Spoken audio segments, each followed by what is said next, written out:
एक जमाने में एक तारीख जंगल के किनारे एक गरीब लकड़हारे, उसकी बीवी और उसके 2 बच्चे ही नस्ल और ग्रेटेल रहते थे। वक्त मुश्किल था और खाने की कमी थी। लकड़हारे की बीवी, जो बच्चों की सौतेली माँ थी, परेशान थी कि वो सब भूखे मर जाएंगे। एक रात जब ही नस्ल और ग्रेटेल अपने छोटे से कमरे में जाग रहे थे, तो उन्होंने अपनी सौतेली माँ की तरफ से उन्हें जंगल में छोड़ने का मंसूबा सुना। हम खाने के बगैर कैसे जिंदा रह सकते हैं? उसने अपने बाप से सरगोशी की। हमें बच्चों को जंगल में छोड़ देना चाहिए। ये वाहिद रास्ता है जिससे हम खुद को बचा सकते हैं। लकड़हारे का दिल टूटा, लेकिन हिचकिचाते हुए मान गया। ही नस्ल ने, जो बहादुर और चालाक था, अपनी बहन को यकीन दिलाया। परेशान न हो ग्रेटेल, मेरे पास एक मंसूबा है। वो खामोशी से बाहर निकला और चांदनी में चमकने वाले सफेद कंकरों से अपनी जेबें भर ले।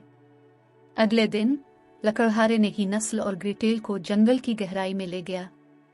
चलते चलते ही नस्ल ने एहतियात से उनके पीछे कंकरों की पगडंडी गिरा दी। जब वो क्लियरिंग पर पहुंचे तो उनके वालिद ने आग लगाई और उन्हें मजीद लकड़ियां जमा करने तक इंतजार करने को कहा। ही नस्ल और ग्रेटेल इंतजार करते रहे, लेकिन उनके वालिद कभी वापस नहीं आए।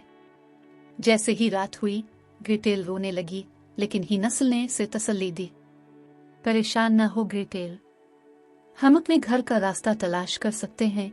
चांदनी की रोशनी ने कंकरों को रोशन किया, एक चमकता हुआ रास्ता बनाया जो उन्हें वापस अपने कॉटेज में ले गया।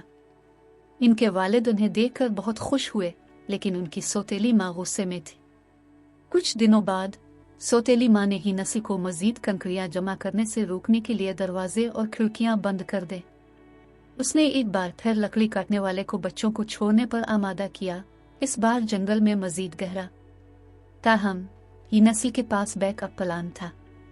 इसने रोटी का एक टुकड़ा कुचल दिया और चलते चलते टुकड़ों का एक पगडंडी छोड़ दिया। इस बार जब रात पड़ी, ही नस्ल और ग्रेटेल ने अपनी मायूसी से दरियाफ्त किया कि परिंदे तमाम टुकड़ों को खा चुके हैं। खोए हुए और खौफजदा होकर वो बाहर निकलने का रास्ता ढूंढते हुए कई दिनों तक जंगल में भटकते रहे। भूखे और थके हारे उन्होंने एक घर से ठोकर खाई जो मुकम्मल तौर पर जिंजर ब्रेड, केक और कैंडी से बना था। मुजाहमत करने के काबिल नहीं, वो खाने लगे। अचानक अंदर से एक मेहरबान आवाज आई, नबल नबल, छोटा चूहा, मेरे घर पर कौन चुभ रहा है? एक बूढ़ी औरत नमूदार हुई जो गर्मजोशी से मुस्करा रही थी। अंदर आओ मेरे प्यारे, उसने कहा। मेरे पास तुम्हारे लिए काफी खाना और एक गर्म बिस्तर है। शुक्रगुजार और बेशक, ही नस्ल और ग्रेटेल घर में दाखिल हुए। ताहम बूढ़ी औरत इतनी मेहरबान नहीं थी जितनी वो नजर आती थी। वो एक शरीर चुड़ैल थी जिसने बच्चों को अपने कैंडी हाउस में खाने के लिए राग़िब किया। उसने ही नस्ल को पिंजरे में बंद कर दिया और ग्रेटेल को काम करने पर मजबूर किया। हर रोज वो ही नस्ल की उंगली चेक करती थी कि आया वो मोटा हो रहा है, लेकिन ही नस्ल ने चालाकी से इसके बजाय एक हड्डी पेश की और करीब से नजर आने वाली चुड़ैल को यह सोचने पर मजबूर कर दिया कि वो अभी भी खाने के लिए बहुत पतली है। हफ्तों की कैद के बाद चुड़ैल बेचैन हो गई और उसने बहरहाल हुंसिल खाने का फैसला किया। उसने ग्रेटेल को तंदूर गर्म करने का हुक्म दिया। डाइन के इरादे को महसूस करते हुए ग्रेटेल ने एक मंसूबा बनाया। ग्रेटेल ने मासूमियत से कहा, मैं नहीं जानता कि ये कैसे चेक करूं कि तंदूर काफी गर्म है या नहीं। क्या आप मुझे दिखा सकते हैं? डाइन अपनी दावत के साथ आगे बढ़ने के लिए बेताब मुजाहिरा करने के लिए तंदूर की तरफ झक गई। एक झटके के तौर पर ग्रेटेल ने चुड़ैल को अंदर धकेल दिया और दरवाजा बंद कर दिया, जिससे डाइन आग के शोलों में हलाक हो गई। ग्रेटेल ने ही नस्ल को आजाद कर दिया और उन्होंने मिलकर चुड़ैल के घर की तलाश की। कीमती जवाहरात और सोने के सिक्कों से भरे सीने को दरियाफ्त किया।